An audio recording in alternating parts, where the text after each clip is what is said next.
I heard a funny story the other day from my cousin, Kirsty. She's a student teacher at a primary school in Perth. They were having some circle time where they all just sit down and say what they think about something. Anyway, this particular circle time was about goals, and the kids were taking their time and taking their turns answering the question of the day, which happened to be, what do you want to be remembered for?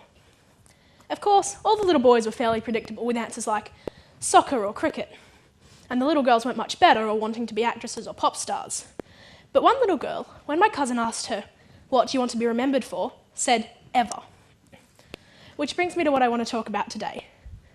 That little girl had something which I think is very important. She wasn't afraid to want to be the hero of her own story, to want to be remembered forever. The links between storytelling and leadership are many and complex, with leaders using their stories of a better world to teach or inspire hope and change. As people, stories are a vital part of who we are. We read or go to the movies to hear stories, and we do this for fun or relaxation. We tell stories to our friends to share something, and hear them from our teachers when we want to learn. It's why we read to little kids even before they can understand, and it's why that stories can make us laugh, move us to tears, make us angry, or inspire us. Human beings are hardwired for stories. That's why, whenever someone really wants us to respond to something, they tell us a story. Stories of poverty elicit donations and volunteers, and stories of injustice can incite rebellion. Which is why leaders are storytellers. Google Define tells me that storytelling is the conveying of events in words, images, and sounds, but I think that's wrong. Storytelling is so much more than that.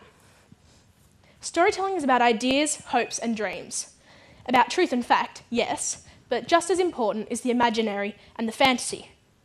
I think that storytelling is when we share our dreams, our hopes, and our ideas for a better future, a better way of life, and a better world with others.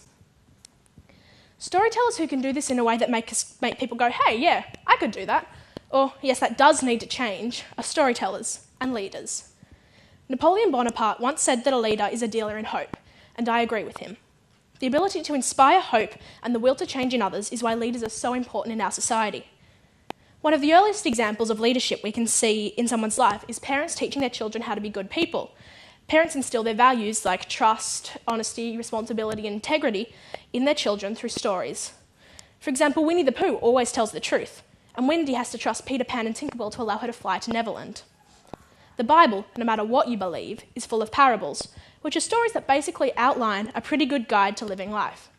You know, work hard, help out, don't kill people, that sort of thing.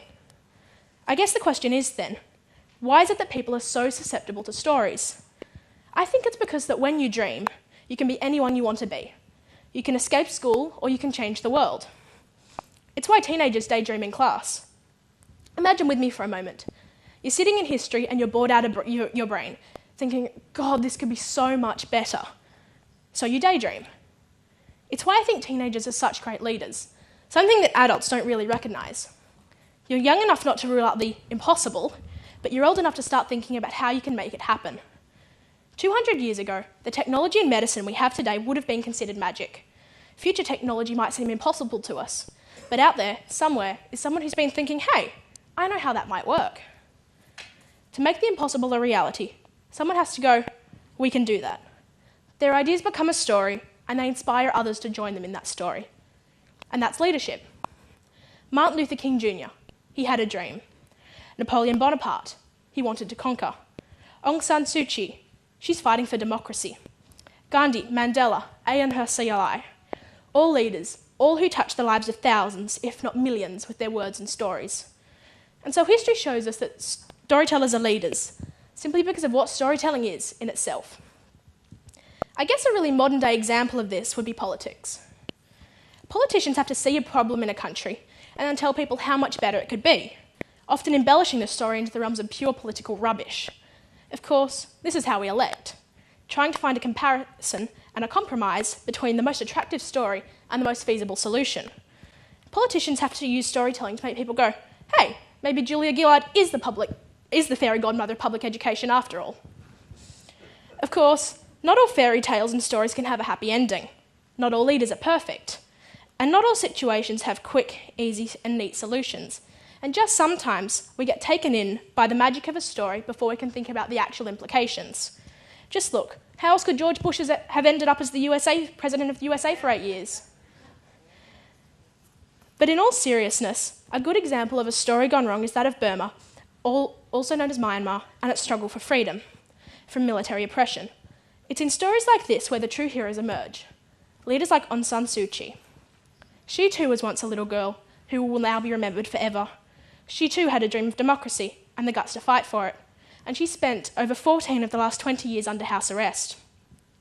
But because she has never given up fighting for what she believes in, people all around the world tell her story. U2 even wrote their song Walk On about her.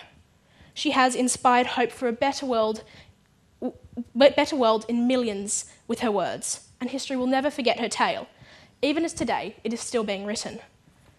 One thing I think that history has taught us is that no matter how far away a happy ending seems, you'll never get there if you give up.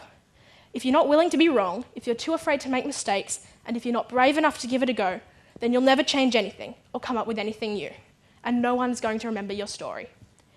You need to make the jump from, I wish that would change, to, I can be the one to change it. Walter Bagehot once said that all the best stories in the world are but one story in reality, the story of escape. I disagree. I think they're the stories of change. All over the world, every day, countless stories are being written, and not just the new J.K. Rowling books either, but life stories too. Stories of people inventing something that could change the world, or excelling in their chosen field. Stories of people being the best that they can be. Everyone in the world has their own story, weaving together with that of the people around them, and sometimes into an event that history will never forget. You all have your own stories too, and they're only just beginning. Each one is different, even as each one of you is different.